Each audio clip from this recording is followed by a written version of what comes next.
the Senate Committee on Human Services. It is 3:04. We do not yet have quorum, but I'll acknowledge when we do have quorum established, and we can start with a discussion of the bills. Today we have two Senate files authored by Senator Utke that we'll be talking through today, and we'll start with Senate File 3657. Senator Utke, if you would want to start describing your bill, and then we can also go to your testifiers while we wait. Okay, thank you, Mr. Chair. And as I've told some of them, this is going to be kind of a weird setup today, but I don't want to cough all over everybody, so I will do it from this location, and the testifiers can use the desk there, and this will work out well. And Senator Hoffman isn't here to appreciate this, but for both bills that are up today, fiscal notes have been ordered, but they haven't been received yet, so they are on their way at some point. But with that, we will start then with Senate File 3657. And first up, Mr. Chair, I would like to offer the A2 amendment. Thank you, Senator Utke. I'm just making sure that we have quorum, which we have quorum now. So Senator Utke offers the A2 amendment as an author's amendment. All those in favor say aye. Aye. All those opposed say no. The motion prevails and the A2 is adopted. Senator Utke, to your bill as amended, or should I? Okay, thank you, Mr. Chair. And what I'll do is, being we've adopted the amendment, I'm first going to give you just a couple sentences of what the amendment did. It takes the proposed annual cap and moves it to a monthly cap. And second, it redefines the criteria used to determine which individuals will not be subject to service caps, moving away from the residential services support criteria and instead focusing on individuals assessed with a complex medical or complex behavioral support need. So that's what the amendment did, or added to our bill. So with that, Mr. Chair and members, Senate File 3657 amends changes that were put in place last session to a service called Individualized Home Supports with Training. As everything else, we have an acronym, IHST, which supports people on the disability waiver living in their own home. Previously, individuals could be assessed to receive up to 16 hours a day of IHST. During the 2025 legislative session, this was capped at 6 hours daily for individuals needing these critical services to maintain their independence and continue to live on their own, in their own home. The results of these hard caps could make it incredibly difficult to stay in their own home instead of a community residential setting or a group home. Senate File 3657, as amended, establishes flexibility in the daily cap by instead creating a monthly cap. The language in front of you does not increase the number of hours or units of service that would be available with the current 6-hour daily cap, but instead allows the person-centered daily flexibility. The bill also addresses individuals with complex needs who require a more significant level of support. Senate File 3657 proposes to remove the caps for individuals who meet the criteria of having complex medical or complex behavioral support needs. We want to ensure that no barriers exist to living independently in your own home, and removing the cap for these individuals will help to ensure that everyone has a choice where they want to live. And with that, Mr. Chair, we have a number of testifiers, starting out with Sarah Grafstrom, and some additional testifiers will further talk about this bill. So if you could turn it over to them. Thank you, Senator Utke. Ms. Grafstrom, welcome back to the committee. Please introduce yourself for the record and proceed with your testimony. Thank you, Chair Rasmussen and members of the Human Service Committee. For the record, my name is Sarah Grafstrom. I'm the Senior Director of State and Federal Policy at ARM, representing over 200 home and community-based waiver service providers. I'm here today to testify on a specific service called Individualized Home Supports, or IHS. IHS is one of the services available to people on a disability waiver who are living in their own homes. meaning the service provider does not have any control over the physical home and provides services as needed per the individual's service authorization. There are 3 tiers to IHS. Individualized home supports is a service option that provides support to individuals. Individualized home supports with training, the service that this bill addresses, provides both support and training to individuals, and individualized home supports with family training provides both support and training to an individual and their family. What do we mean when we say training? This can look different for each individual who accesses the service. For some, the training piece of their service may be budgeting, cooking, or working on health lifestyle skills. For others, it may be cueing and guidance throughout the day, positive support strategies, or support in increasing positive behavior throughout the day. Depending on the person and their individual needs that day, the service can look different day to day. This is an extremely personalized service. This is what makes the hard 6-hour daily cap so challenging. We cannot put people in a box where their needs for the training portion of their service go away, and we cannot lose perspective that individualized home supports with training is not just a training service, but a training and support service. ARM supports Senate File 3657 as amended, which will remove the daily cap and instead take us to a monthly limit, allowing the day-to-day flexibility for individuals. We also support the legislation's language that removes the 3-hour consecutive cap, giving individuals the ability to direct how and when they want their services provided to them. While we strongly support these proposals, we also want to acknowledge that this flexibility will not address the needs of individuals with complex needs currently receiving up to 16 hours a day of support.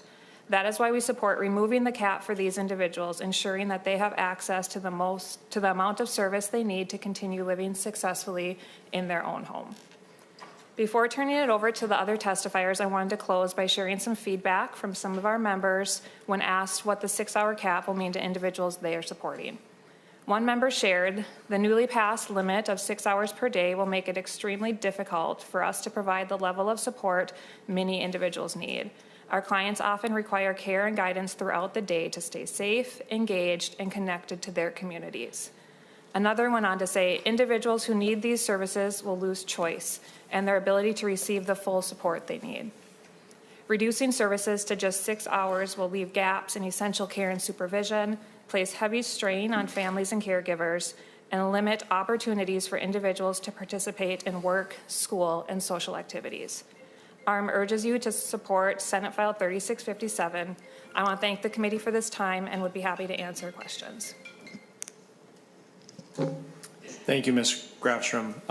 Next on our testifiers list, we have Mr. Jeremy Wendt. Welcome to the committee. Please introduce yourself for the record and proceed with your testimony. Thank you, Senator Rasmussen.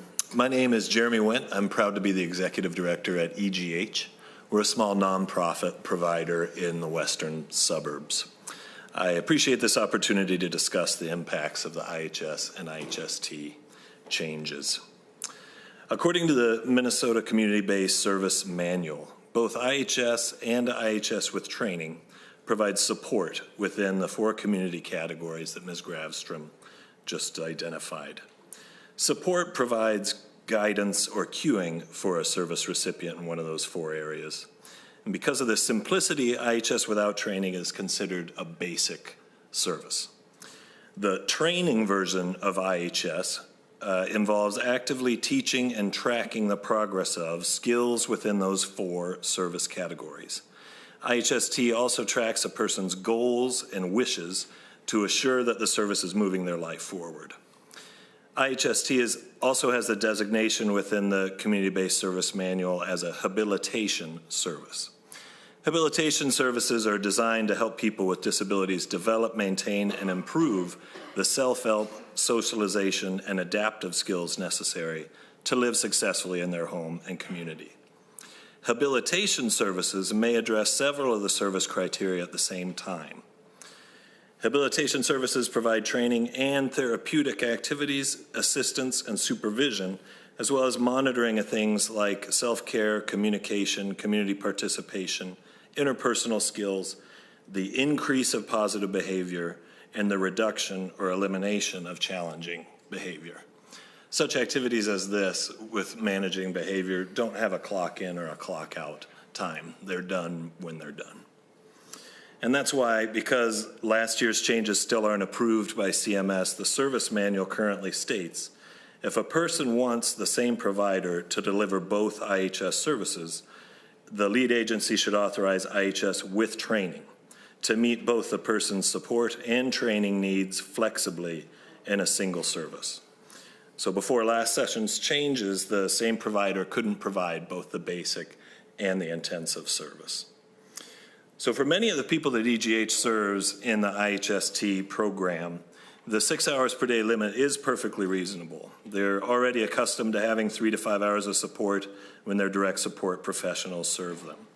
The training and support that they receive for their from their IHST workers is specialized towards their specific needs and is somewhat routine. But it's not that way for everyone. People who receive IHST have widely varying support needs. Some individuals who receive IHST have a degree of independence day to day that leads them to prefer their IHST visits to be 1 or 2 longer days per week.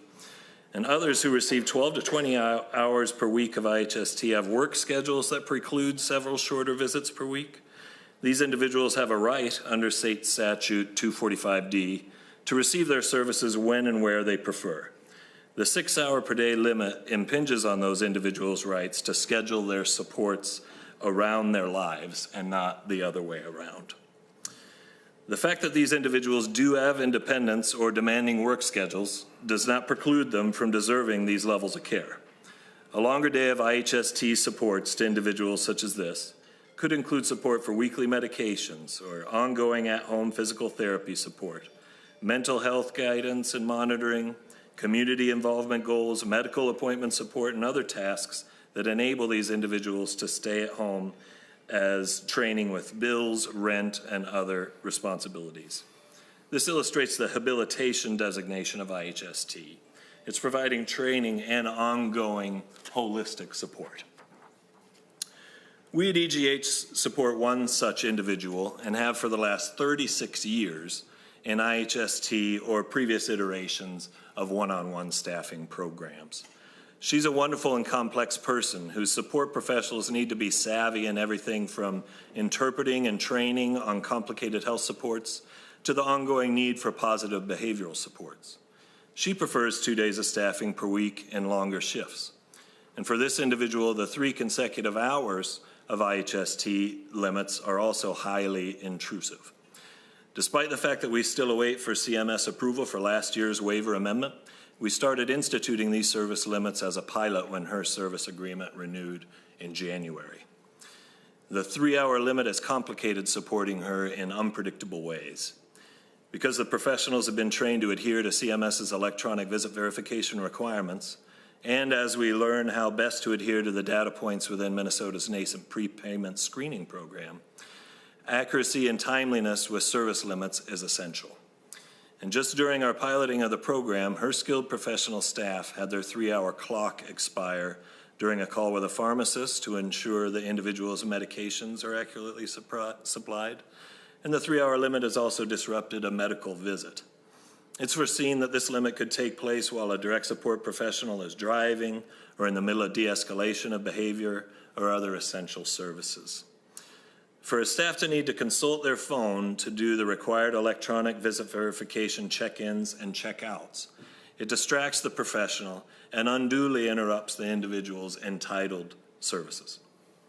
A monthly cap on these services and the elimination of the 3 hour limit enables service recipients to design their life and receive the supports on the schedule of their choosing. The monthly cap fiscally offers no change from the service limits instituted last session. HCBS providers in Minnesota recognize something has got to give in terms of the human services budget in Minnesota, but we feel it must not come at the expense of the rights of the people with disabilities. Thanks for letting me talk today. Thank you, Mr. Wendt. Next, I have Mark and Lee Storing. Welcome to the committee. Please introduce yourself, state your name for the record, and proceed with your testimony. Good afternoon, Mr. Chair and members of the Senate Human Services Committee. I'm Mark Storing. I'm the father and guardian of one of the individuals with complex behavioral and medical needs referenced earlier.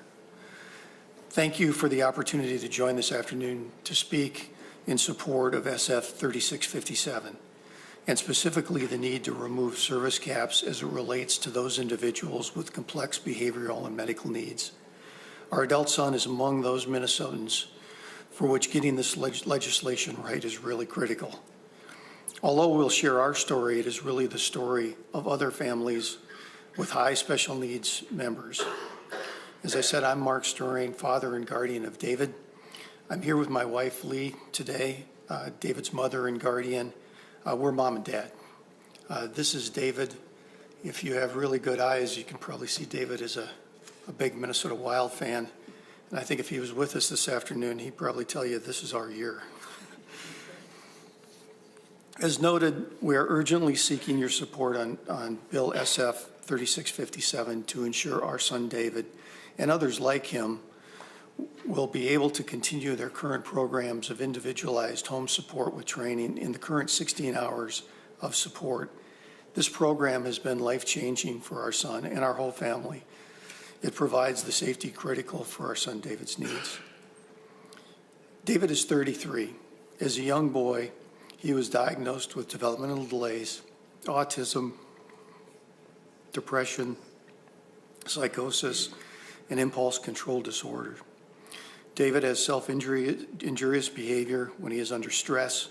He exhibits strong echolalia, often repeating what others say and what he believes is the accepted answer rather than what may be real. Regrettably, all of this creates a lot of challenges for David. These behaviors required him to be supported one-on-one with one-on-one programming throughout his school years. But with support, he was able to attend Intermediate School District 287 and graduate high school. He has episodes of tachycardia, esophagitis, and strictures, as well as varicose veins with complications. In addition to the above, he's healing from metatarsal bone fractures from a severe accident in 2023. The accident resulted in more than a year of physical recovery and lingering trauma from being run over as a pedestrian in a crosswalk by a pickup truck. We're fortunate he was not killed. David needs assistance throughout the day to navigate and understand the world around him. Supervision is necessary for all medication administration throughout the day, as well as every aspect of daily hygiene and self-care. He needs assistance each day to dress appropriately. He needs significant help, meal preparation, healthy choices, and portion control. Care is also needed overnight to ensure his safety. Throughout the 24-hour day, David benefits greatly from knowledgeable, skilled caregivers for sensory calming and mood regulation, and really all basic living skills, activities to assist in assisting to keep him safe. Those caregivers communicate over various shifts to ensure consistency in implementing strategies and advancing creative development of those strategies. All that said, I want you to know David has a heart of gold. In the Department of Human Services Individualized Home Support with Training program, our son David feels a sense of safety. In that program, we have found the most success of any program of his life. He experiences consistent, skilled staff who work to understand his needs and his abilities, his communication style, and encourages participation in all aspects of life. With instruction and care, David assists with his day-to-day living, including participating in adaptive activities in the community. The importance of regular routine in his own home is critical to David's ability to address daily challenges given his disabilities.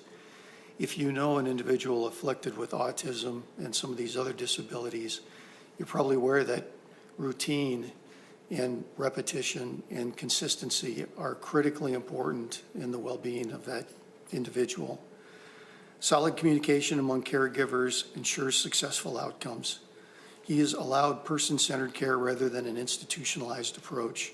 Importantly, resources can be directed toward proficient staff and expertise for instruction, care, and safety.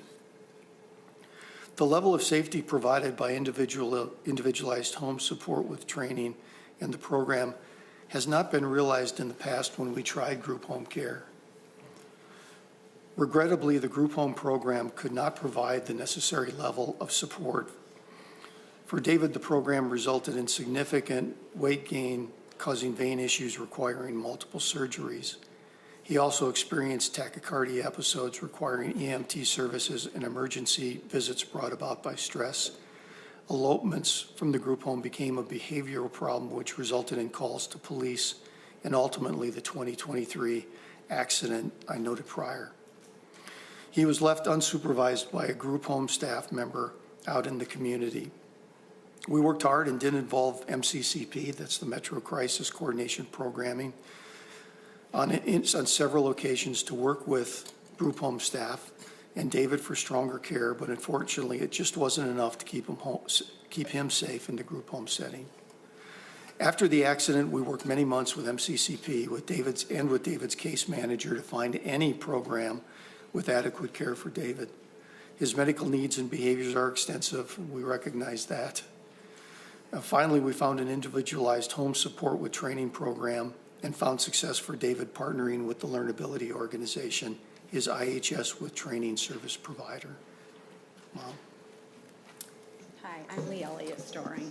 Welcome to the committee. If you wouldn't mind just moving a little bit closer to the microphone so we can hear you, and if you would state your name for the record and please proceed with your testimony. Hi, my name is Lee Elliott Storing.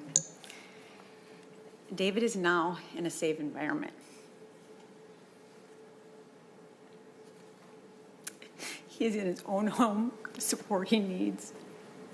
He's supervised by skilled, caring, consistent staff and attends important day programming regularly. He participates in social outings and he's now able to get frequent exercise. The last 24 months have been the most successful of David's adult life. He is safe. We've avoided emergency room visits or calls to first responders for assistance. There have been 0 elopements. He is happy with his home and his staff. He loves the adaptive recreation programming that is put on by the metro area. It's a shout out to the Arley program. They have a great organization. To deviate now from his program would put David's physical and mental health back in danger, as we have already experienced. The individualized home support with training program has proven to be life-changing for David and our whole family. It enables David to safely participate in life and reveal his heart of gold. I'd like to speak to you a little bit about the training. It may not be training in the typical way that you and I receive training, where you get instruction, you learn it, and then you take that instruction and apply it. The definition of training for a special needs person is usually far more basic, but it is critical safety and life skills training, built right into his day-to-day, consistently by trained and caring staff. Like how to dress appropriately for the weather and skills necessary for basic hygiene, which greatly affect his health and his wellness. How to de-escalate, how to calm.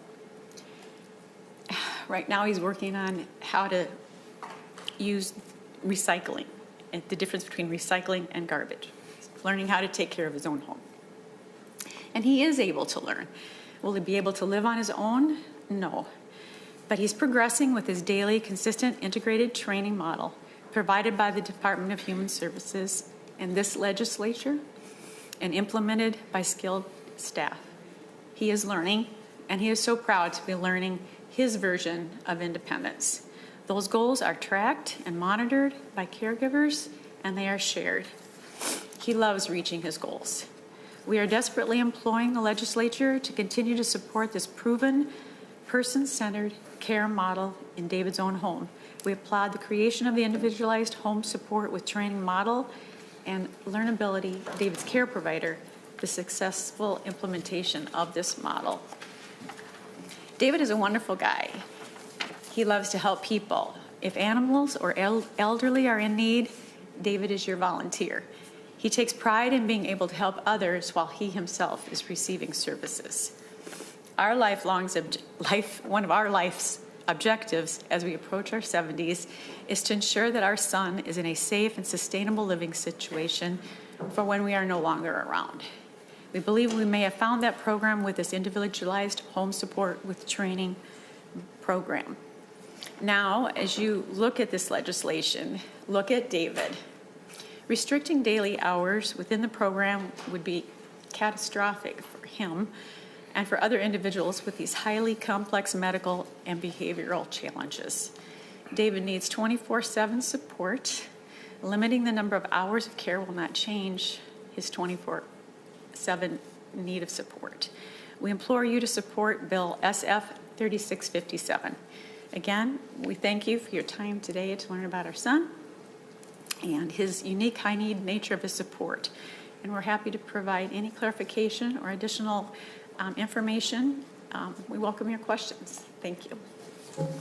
Thank you very much for being here today and providing your testimony. Member discussion.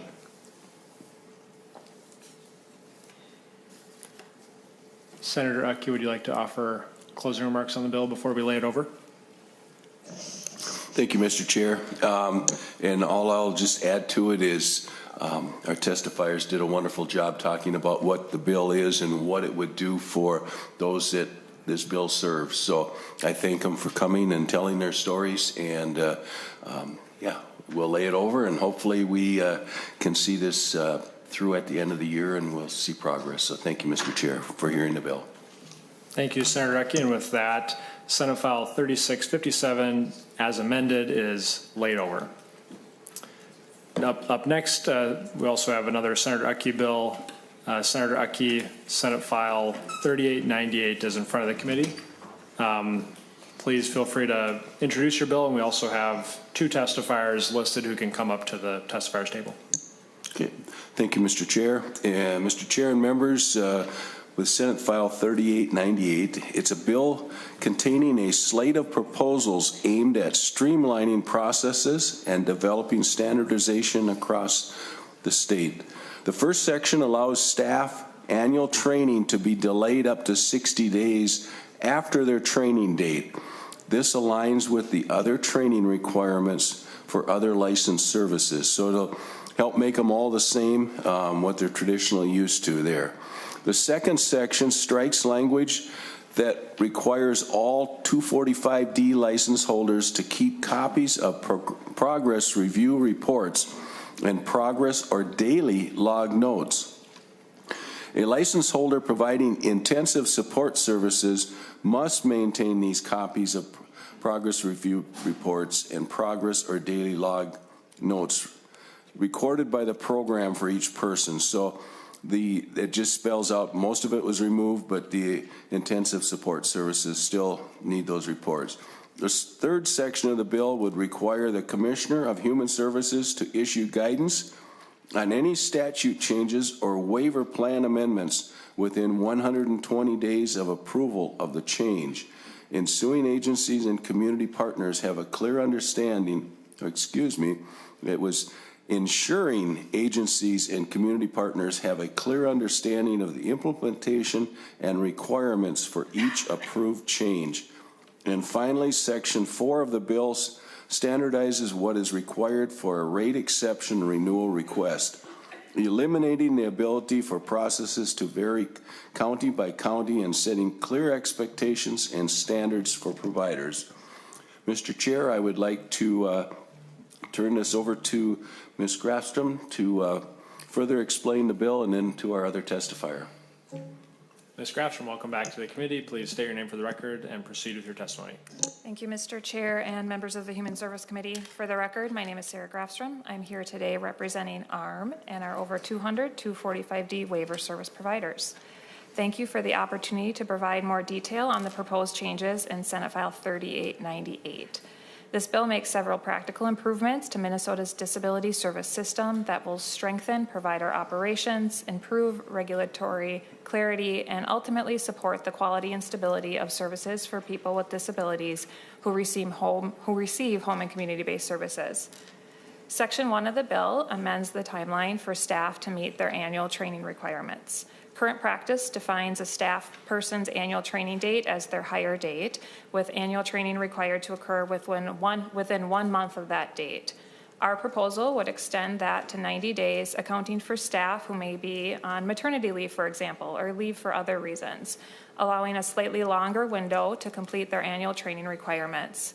This change is in line with other licensed service training timelines and importantly does not eliminate or reduce the training required, simply provides a manageable timeframe to ensure staff remain compliant. Section 2 of the bill requires daily log notes only for intensive 245D services, not for basic services. 245D basic services are designed to provide routine monitoring and support, while 245D intensive services are designed for training, treatment, and rehabilitation, with individual goals as an important part of the service planning. Daily log notes are an important tool in monitoring progress towards those goals. Section 2 makes daily log notes a requirement for applicable services while maintaining the documentation needed to ensure accountability, safety, and continuity of care for all service types. Of the 24 different types of service options available to people with disabilities, 7 are considered basic services. A couple examples include night supervision, a service that provides overnight supervision to individuals in their own home, and homemaker services, providing light household cleaning or home management. Section 3 of the bill would require the Commissioner of Human Services to issue guidance on statute changes and waiver plan amendments within 120 days of the effective date. Clear guidance from the department is critical to ensure a standard understanding of the implementation of policy changes. Requiring timely guidance will improve transparency, ensure more consistent application of rules across the state, and help prevent unintentional non-compliance. Clear guidance benefits everyone in the system: providers, county agencies, the Department of Human Services, and most importantly, the people receiving services, and is an important tool for program integrity, ensuring all services are delivered in line with the same expectations. Finally, Section 4 of the bill establishes statewide standards for rate exception renewal documentation.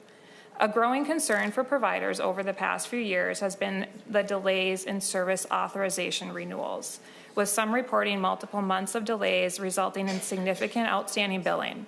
Often, one of the drivers of the delay is rate exception renewals. During the 2025 legislative session, the legislature established documentation requirements for rate exception renewals. However, this does not preclude the individual county from establishing additional requirements. ARM proposes to establish the standards that the legislature enacted last session as the uniform standards across the state, allowing a clear understanding of what is required for a rate exception renewal, streamlining the rate exception renewal process, and eliminating some of the delays experienced with service authorization renewals.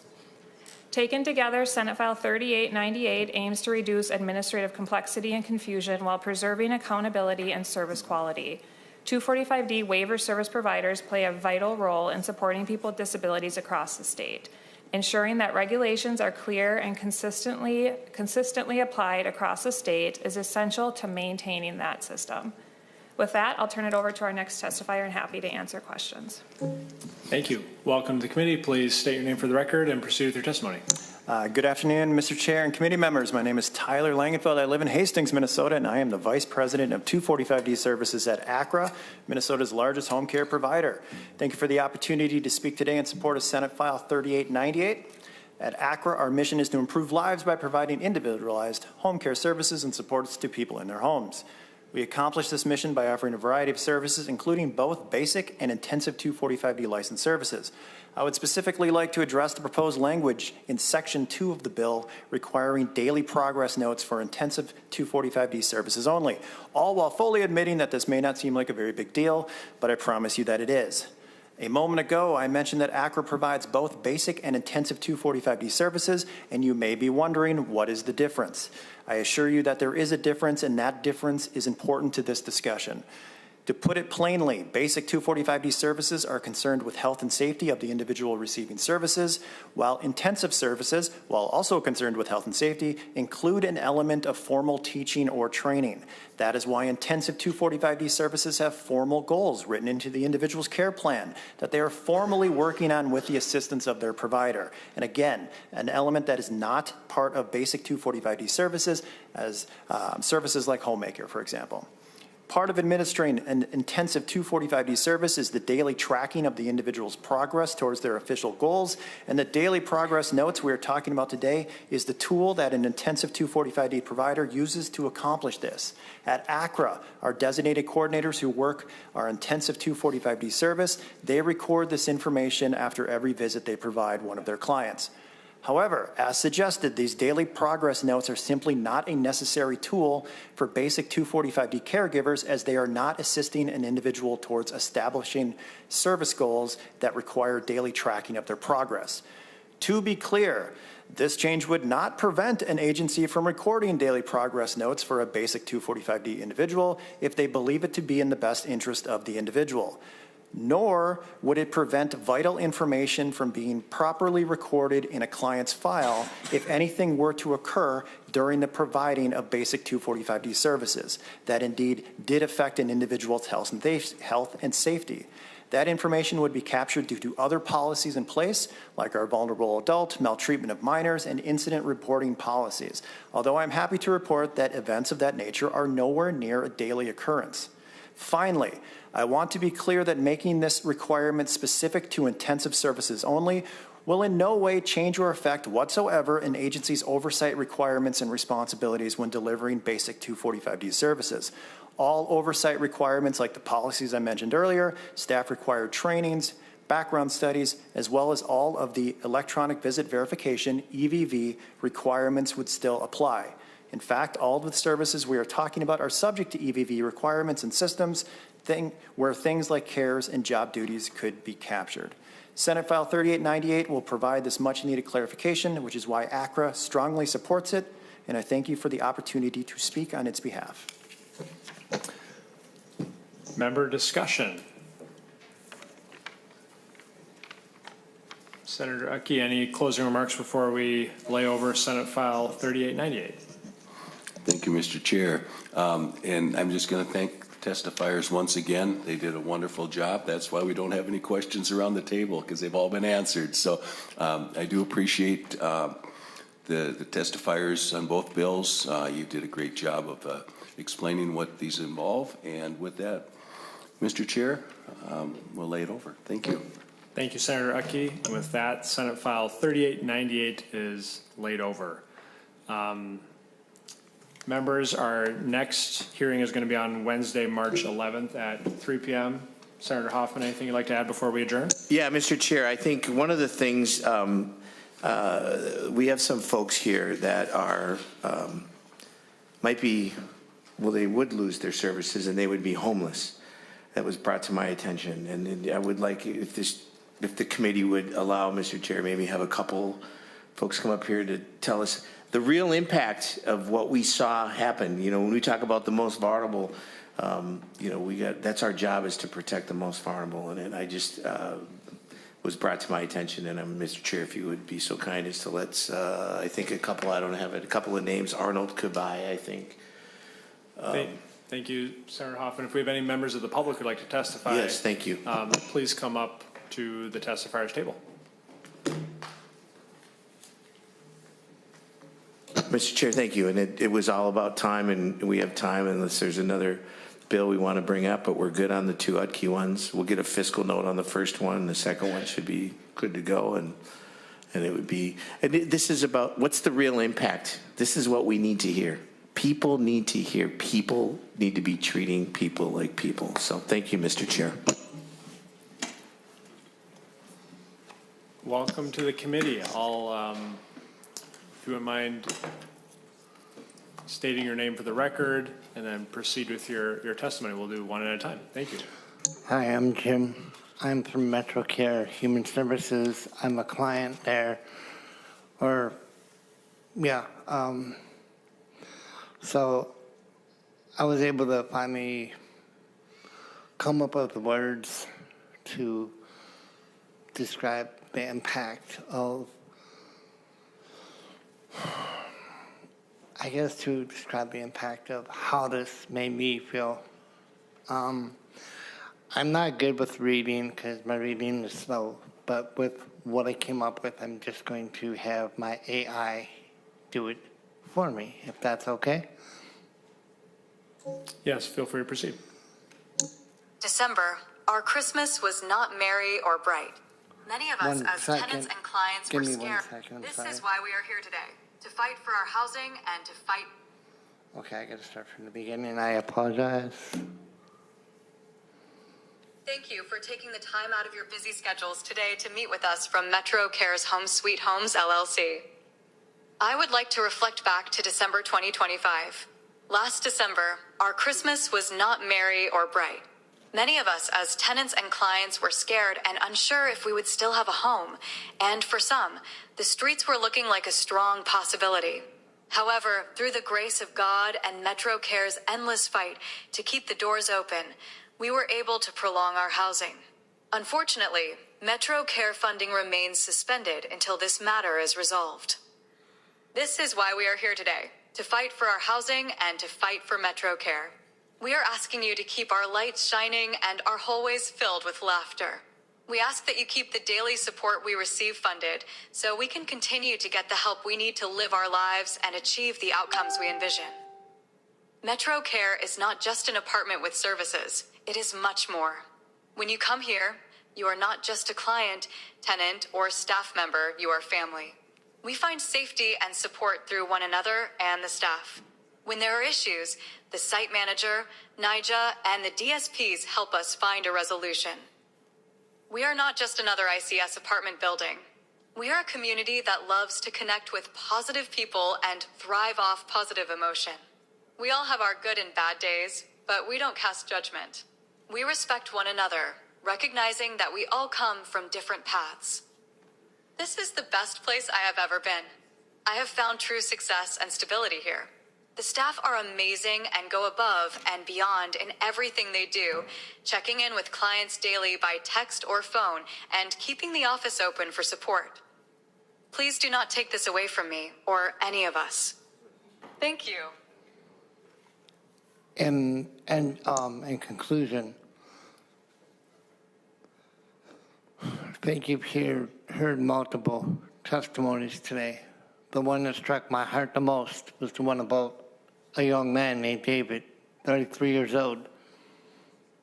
You know, that wasn't his life.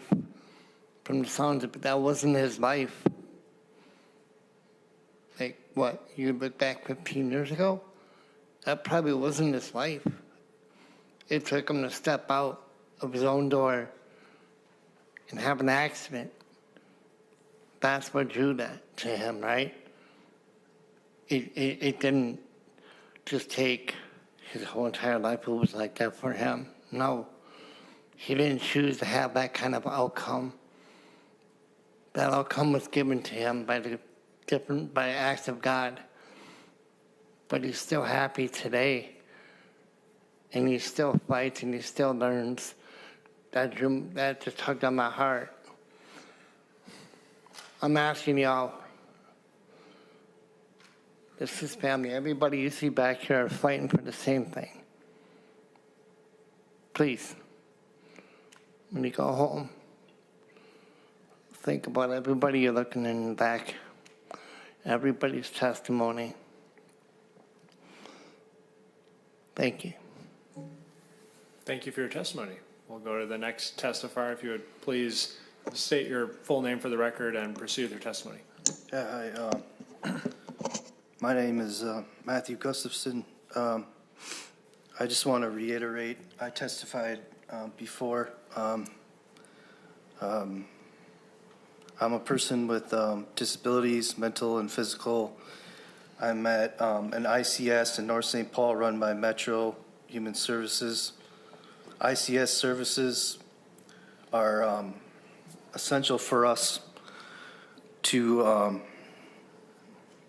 for adults like me with disabilities to live safely, independently, and with dignity in a community-based setting. We depend on the services and activities and the sense of community. The ICS goes above and beyond, even with the payments paused. They've still been able to help us somehow. I don't know, but it's been very hard. They help us with counseling, group activities, cooking, keeping appointments, navigating transportation, developing social skills, paperwork, contacting doctors and nurses, helping get us our medications. Medications are very important, especially for mentally disabled people.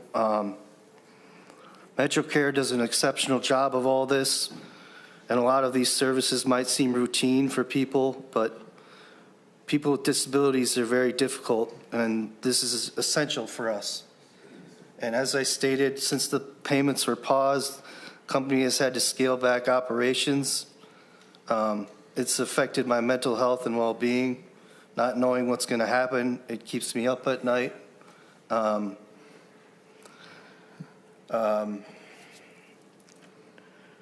Without the full benefits of the services that, as the payments are paused, the staff, sorry, I'm just really nervous. Take your time. The staff has been limited, but they still do a great job. They're doing it out of the kindness of their heart. Because the payments are paused. And when I live on my own, I can't do it. So I would call an ambulance all the time and have to go to the hospital. And they really helped me.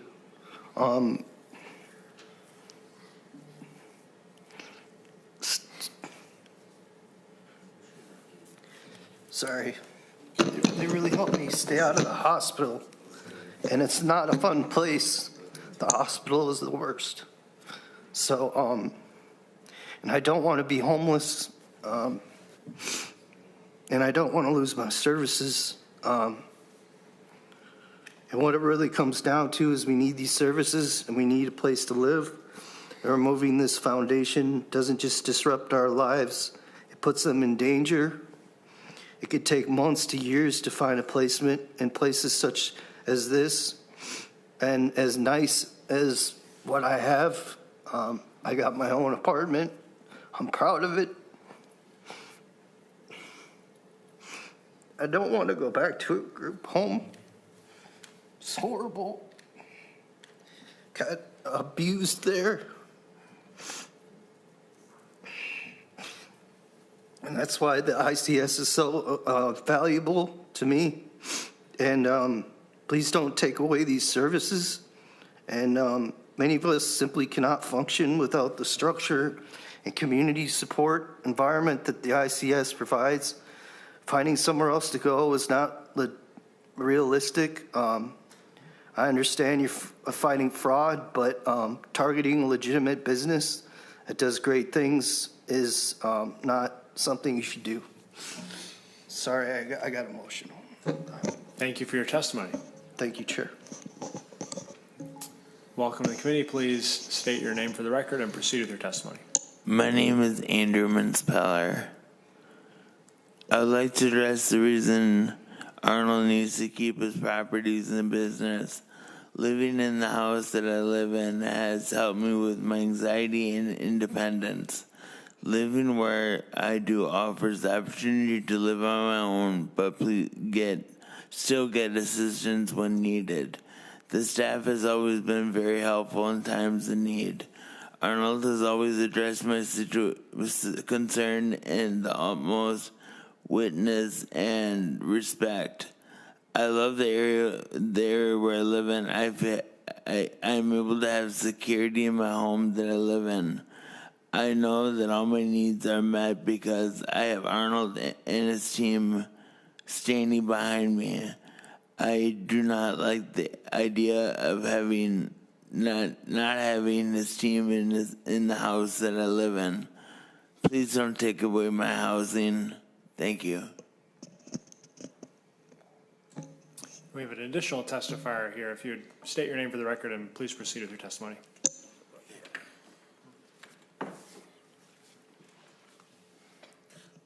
My name is Arnold Kobe. I'm the CEO of MetroCare Human Services. Today, I come in front of everybody to kind of express what has been going on with the Department of Human Services and our current services we're providing. We have a total of 46 residents that I have been serving for the last 100 days without payments. The department has made a good faith effort in investigating and coming to my office and doing what they are supposed to do, but we have not heard back. I'm out of resources at this point. I didn't want to make it a news. I just wanted to make sure that everybody in this room can listen to the folks who have been receiving services from MetroCare, and that we are out of resources at this point, and we're gonna have to turn our lights off. We are only a week away from doing that. So it's very, very important that we get the help we need. We are sticking our necks out because we understand the type of work we're doing, and we are very, very hopeful that the department will make a good faith effort in listening to the things that the folks who are actually validating the services and actually talking about the quality of care that MetroCare Human Services has been providing. They can give us the opportunity to continue doing the work that we've been doing. We have been in this pipeline or this services for the last 10 years. We're not a fly-by-night agency. We're an agency that have made a good faith and created departments which were never approved by the department just to make sure that we can be in compliance. So I just step up here to say that we're at our finish line, and there's no other thing we can do unless the payments is lifted. Thank you. Any member discussion or questions? Senator McQuaid. Thank you, Mr. Chair.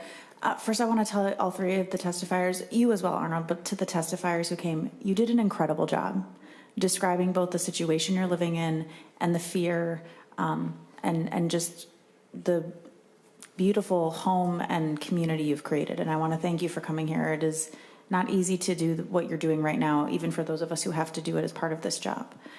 I want to just, Mr. Chair, if I'm, well, Mr. Current Chair and Mr. Chair overall, if I could just lift up something or maybe make more public something that has been happening behind the scenes since this summer. And,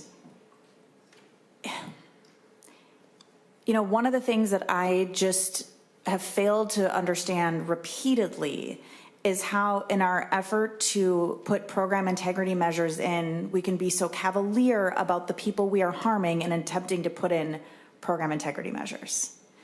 And you're sitting in front of us now, but this is something that I'm not a yeller. I'm a stern talker to her, as my wife has told me before, but I did some yelling this summer, telling the department exactly this: people will be homeless, they will die. And so, you know, I'm incredibly frustrated that whatever issues that might have led to payment withholds couldn't be resolved whilst continuing payments, because you have residents, they're sitting in front of us right now, or a contract to claw back if they find something. I mean, there just has to be another way than just these blanket withholds, because nobody, like if you took away my payment for my life for 90 days, I would also lose my home. Like that's just how this works. And so I just don't know why this has to be the way. It's like taking a sledgehammer to something we needed, at the very least a knife, perhaps a scalpel with. And I'm sorry to diatribe while you're all sitting up there, and I just cannot thank you enough for coming. And please know that you're not only heard, but before we knew you today, fighting for you behind the scenes in, you know, meeting after meeting after meeting, even though we didn't have the names yet, we didn't have the faces yet, you're still people. You are beloved, valued members of our state. And I want you to have homes and services because you're beloved, valued members of the state. You are people with dignity and you deserve to be treated as such. Thank you. Senator Utke. Thank you, Mr. Chair, and thank you to the testifiers. But I do have a question or a clarification to our last gentleman that testified. You mentioned that you haven't been paid for 100 days. That would go back to the beginning of December? December 2nd. Okay, December 2nd. Okay, because we hear a lot of the payment withholds starting the first of the year. But yours was actually 30 days prior, so it is a full 100 days in. That's what I was, thank you. Mr. Kube?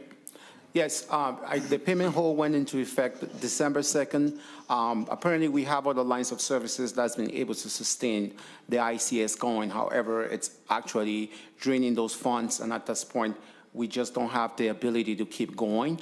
I think that even before the payment withhold or the letter came to us, we received an email from a case manager who told us that we were in payment hold. So the payment withhold happened November 18th without us actually receiving the official notice. So our systems were down, minutes wasn't working, service agreements wasn't processing, so we were all confused. So once we received that letter, then we knew that all our sites were on payment hold. We probably got it like November 30th, but it went into effect December 2nd. Senator Radke. Thank you, Mr. Chair, and thank you for clarifying, so appreciate it. Thank you. Senator Hoffman. Thank you, Mr. Chair, and thank you, Senator McQuaid, for elevating the fact that telling your story, that the first question I wanted to know is now what's going to happen, right? And some Olmstead decision of the Supreme Court in 1998, it took Minnesota like 16 years to get an Olmstead plan put in place, right? And just one time I wanted to hear a lead agency or the department or another department at least say, I really care about people with disabilities and I don't want you to be homeless, right? And they would have effectively changed the outcome of an individual who died, right? Because services stopped. Here are individuals that are coming to you and saying, if we're not able to do something in a week, we're going to be homeless. Will somebody pick up the gavel and say, I care about you and I want to change how things are done? I'm very angry right now. I'm sorry, members, but this is, I could give a rat's baloney about the provider, right? I do care. I know you. I do care about you. But really, at the end of the day, it's the individuals that are supposed to be receiving services. Therefore, I don't really have a rat's about the agency that's supposed to be in charge, whether it be the Department of Human Services or the Department of Health or the lead agency. I don't care. Somebody needs to be a leader. Somebody needs to take up leadership to assure people with disabilities are living with dignity in the state of Minnesota. And again, it just takes one person. And I've yet to find one person that's going to come up and take the leadership gavel to say, this is what needs to happen. Because every time we bring an issue, oh no, that's not my jurisdiction, or oh no, this is not my agency, or oh no, this isn't my fault. This bothers me, members. I'm sitting here with so much anger about a system that has failed people with disabilities. And Senator McQuaid, you are right. You were right. You were spot on. And now I sit here and go, does anybody care? We do. Collectively. Right? We do. But who's going to listen to us? There's, you might get a blip here and a blip there, but systemically, no. Right? Because if they cared about us, they wouldn't be, I don't know, taking the $150 million, actually $53 million that should have been spent over here, but it was a savings that are going to put it to the general fund, and it's not going to come back to house individuals with disabilities. Right? This is sad. Thank you, Senator Rasmussen and Senator McQuaid, for bringing this opportunity for these folks. And thank you for having the courage to come up here and tell your story. It moved me. Now we need to do something. I need help with somebody in leadership to say, I've had enough as well. And thank you very much for you guys for coming here. Thank you, Senator. Thank you for listening. Well, thank you. In this world with this political rhetoric after another, this committee, there's none. This is like, what about the people? What about the welfare of the clients that we serve that are so challenged? So, Senator Hoffman, you remember that we were told there's a safe transitions plan. You remember that? Senator, Mr. Chair, if you don't mind. Always well, there's a safe transitions plan. So don't worry. So is somebody here from the OIG that could maybe comment about, not about this case, but about like how many have been resolved so far and how are these moving along, or is it the kiss of death? And I don't know if somebody knows in the corner up there knows about the safe transitions plan. So like we were told by the commissioner when she was here, now the full commissioner, she was temporary then, that there's a safe transitions plan and that when they take the money away, they're going to make sure everybody is served. She said that. Correct. And like with a straight face and like, we got this. Didn't Natasha Mr. Chair, Hoffman. sorry, I'm not going, I'm having a conversation with the senator from Anoka. Mr. Chair, if I may add to that. Senator Hoffman. Thank you, Mr. Chair.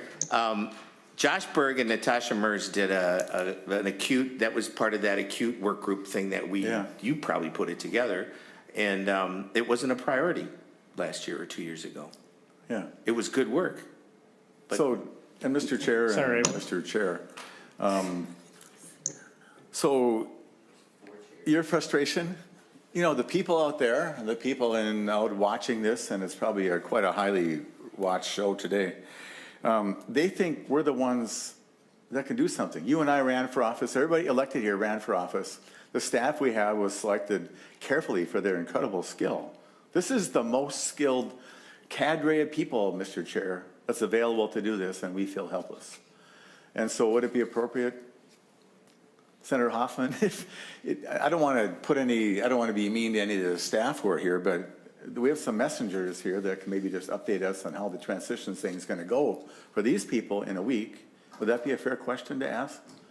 To invite them to come and offer us some advice if there's somebody up there, and we'll ask it nicely. But I think we really need to know. I know we have time. So, Mr. Chair, I don't know, is that fair to ask somebody to come down and there's an OIG person? Thank you, Senator Abler. I don't know if we have anyone from the Office of Inspector General here today or not, but. But how about, I don't know, would like to come down. I don't know. Can somebody take leadership and help these guys not be homeless? Senator Hoffman. Sorry, Mr. Chair, former Mr. Chair. Can somebody take leadership so they're sure that these folks are not, you know, the people that came in front of us in the 40 members are not homeless? It's a simple request. Somebody take leadership. Hello? Well, I don't know, which of the DHS and people in the room would be just a good choice? We don't want to harangue them, but we want them to understand, and we are the liaison at least to that. So do you have a suggestion about, would any of them be willing to come down and talk to us today? Senator Abler, I'm happy if one of them comes down and wants to testify. I'm not seeing anyone come down to the table yet here today. Well, okay, well, how are we supposed to find out then, Mr. Chair? Senator Abler, we can request that someone from DHS come down, but if they don't have the appropriate person here today, I don't know if they'd be able to answer the question. Maybe we could request the commissioner come on Wednesday. Senator Abler, that'll be up to Senator Hoffman. Senator Hoffman, to schedule the committee. Do you think that, and I'm not, this is not the harangue committee, this is like, what are we going to do committee? Do you think that you could invite the commissioner to come and talk to us on Wednesday, Mr. Chair? Senator Hoffman. Mr. Chair, Mr. Former Chair, Ms. Chair, we got former chairs all over this place. Yeah, I think so. This bothers me of all the things. Decisions are being made, and I'm yet to have somebody say to me, I really want to see some help come your way, right? And so I think that would be good. Mr. Chair, if it be the committee's pleasure, we'll have our committee administrator ask specifically for the commissioner to come here on Wednesday. And if she doesn't show up, I'll do a subpoena then. I'm looking for a reason to do that. I don't, Mr. Chair, I hope Senator it doesn't. Abler. And so I'm kidding, but Jim. the question is, what's going to, I didn't catch all the names. I think one of you is named David, as I recall. But what's going to happen to these good people in a week? That's the question. And there must be other places around town that I've heard about that have already folded up. But I think the question is, how's that safe transitions plan working?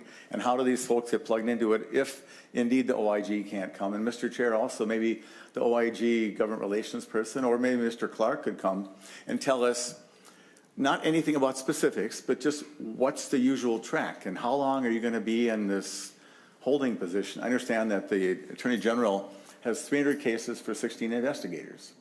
That is like the goodbye for now to your business, waiting to cut through that chase. And how are they screened in? You and I have spent time in child protection. We screen in people. So I'm like, well, they're not quite as bad. We're going to make sure that the most critical cases are safe. And so in this case, the most critical cases should be kicked out. But some that are marginal, like, what are we going to do for these people? I'm done, Mr. Chair. Thank you.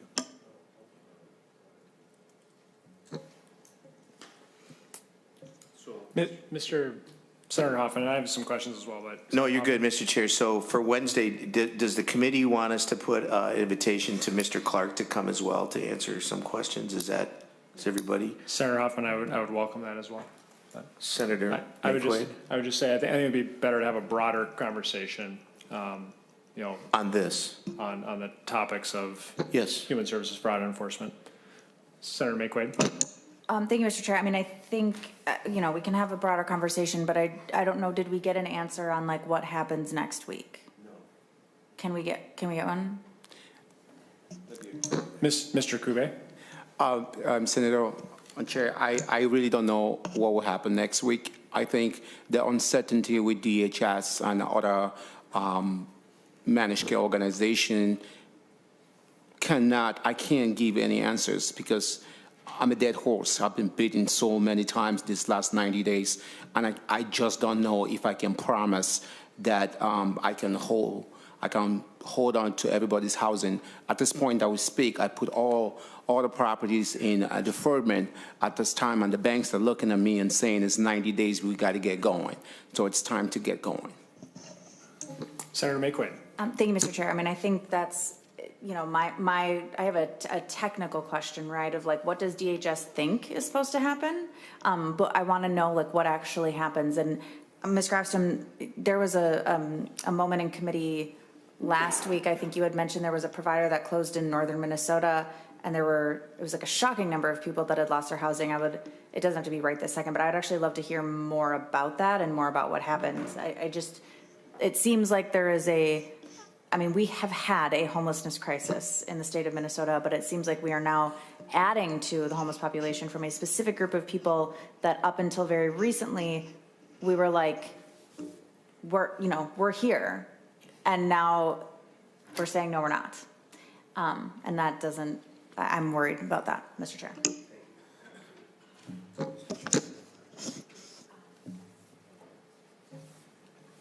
Mr. Kube, any response? Okay. Senator Aki. Thank you, Mr. Chair. And is it Mr. Kube? Kube? Yes. Okay. Thank you. Just another thing for information, how many people, if you were to have to close in a week, how many people would that affect? 37. 37 would lose housing. Yeah. Okay, thank you. That's a lot of people. 46. There's 46 capacity, 37 present as we speak. Thank you, Mr. Kube. Mr. Kube, I have a couple questions for you. Is your entity, is it a for-profit or a non-profit that you operate? For-profit. For-profit operate. And has the Department of Human Services told you why they've stopped payments? They never said anything. It's an ongoing investigation. We can't tell you what's going on. So, Mr. Kube, are they investigating fraud or suspected fraud? Allegations of fraud is what they're investigating. Thank you, Mr. Kube.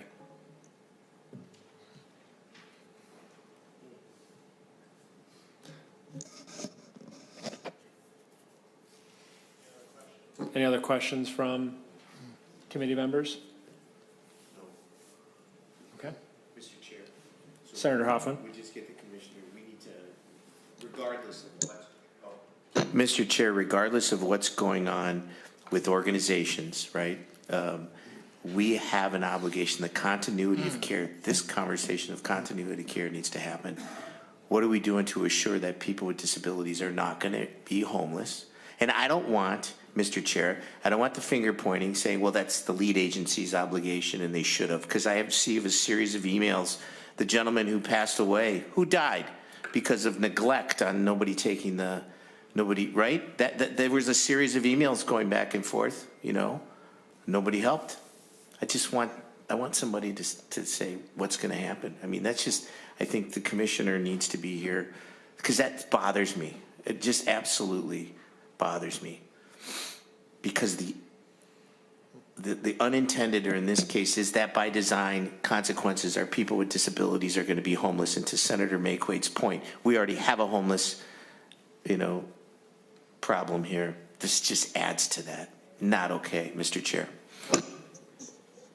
Thank you, Senator Hoffman. And I think, one thing that, from my perspective, would be helpful is that if the Department of Human Services believes that there's fraud and is actively investigating fraud, I'm just speaking for myself. I don't want more tax dollars going to organizations that are potentially defrauding the government, but we do need to figure out what a transition plan is for individuals. And so I just want to be clear that it's when there is concerns about fraud, we want to make sure that the Department of Human Services is taking action to protect taxpayers and protect those who rely on the services. I think both are important, and I'm just concerned when we have an agency who's investigating a provider for fraud.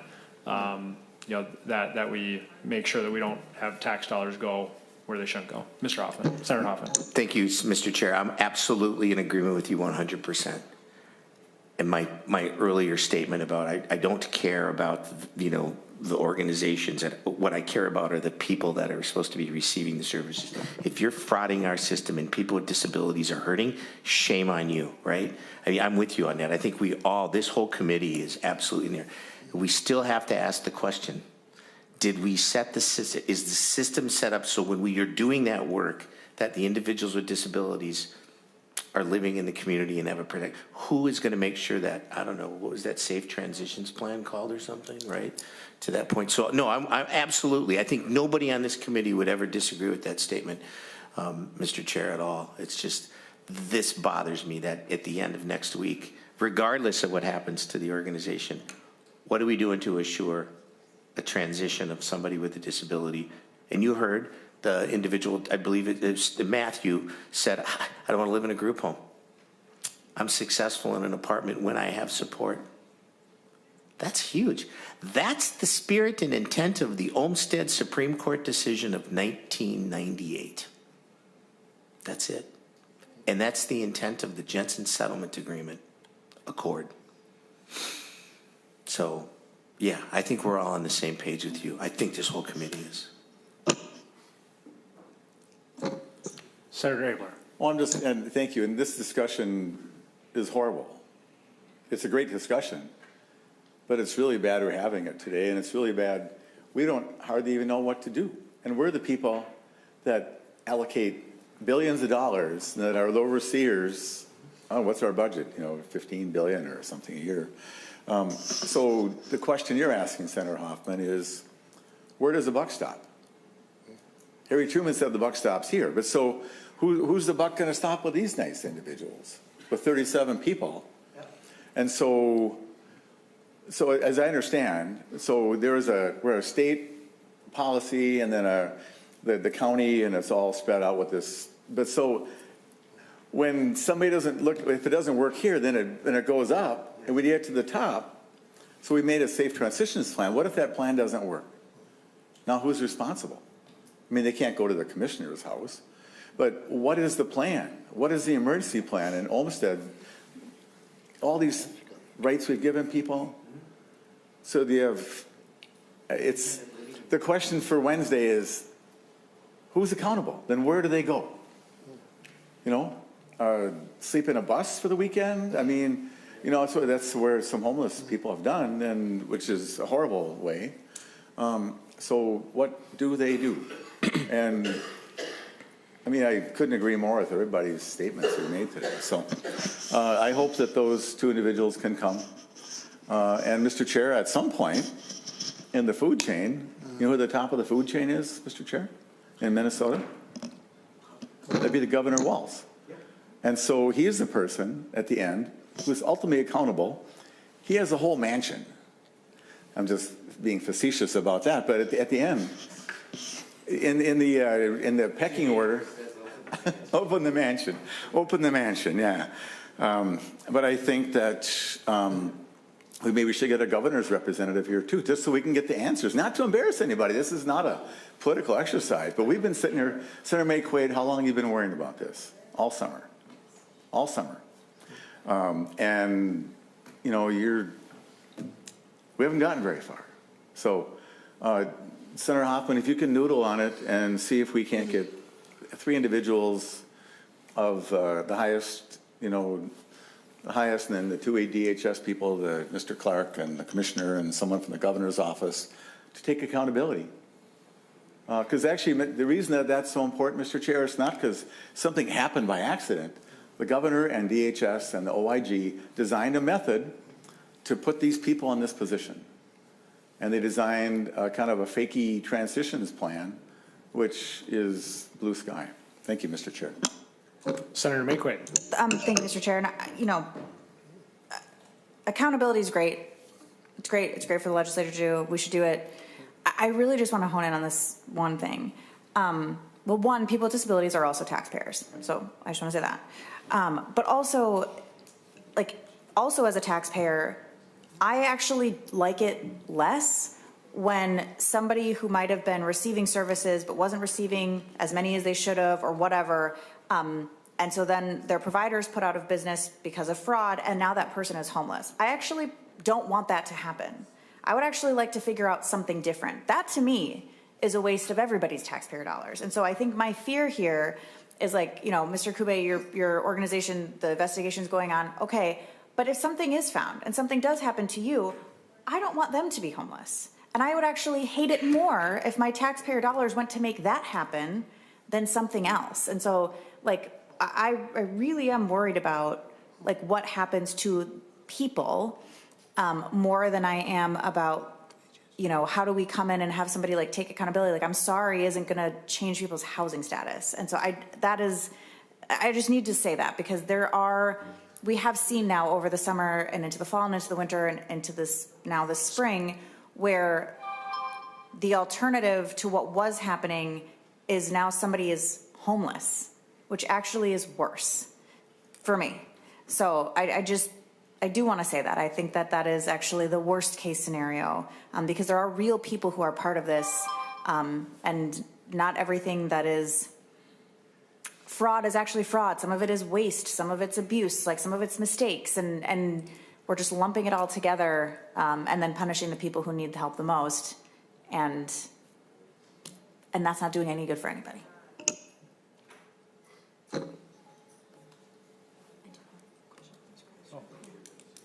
Ms. Grafstrom, if she's still here. Would you mind coming back to the testifiers table? We have a question for you.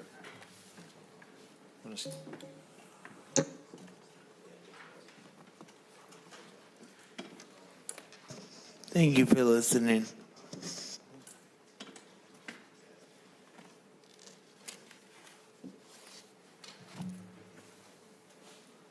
Ms. Grafstrom, welcome back to the committee.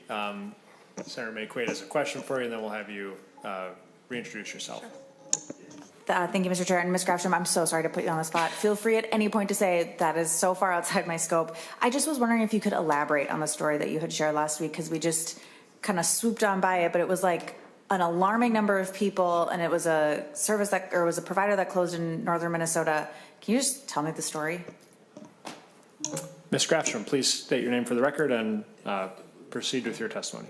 Mr. Chair and Senator Maquaid, I made a note in my calendar to follow up with you tonight when I got home.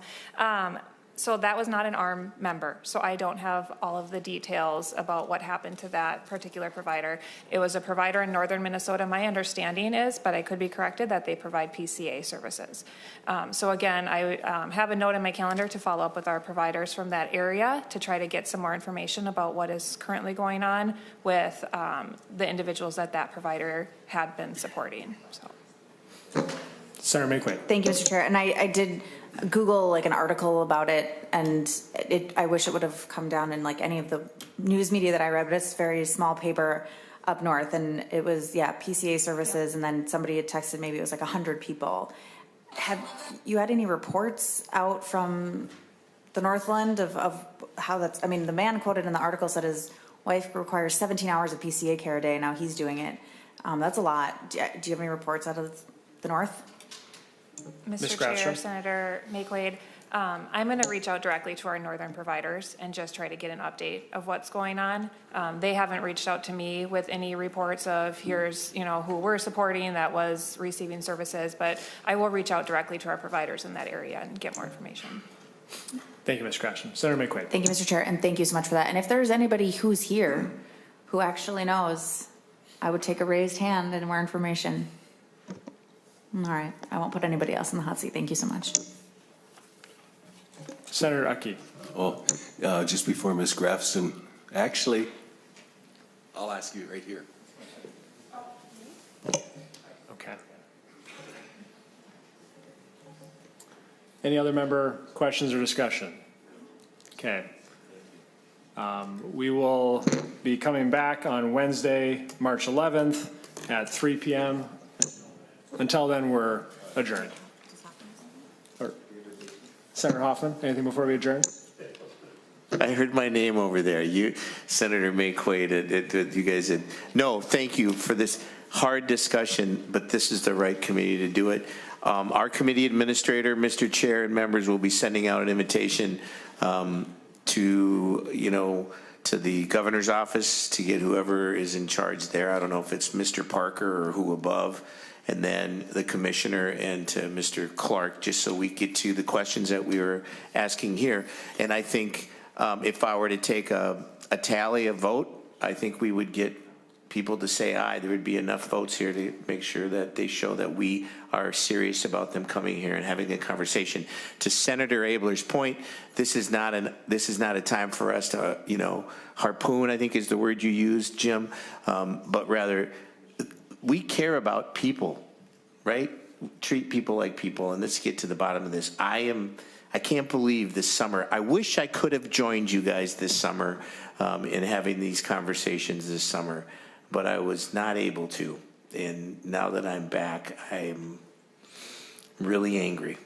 I'm angry that this is where we're at in the process, because somewhere along the line, the continuity of service got lost.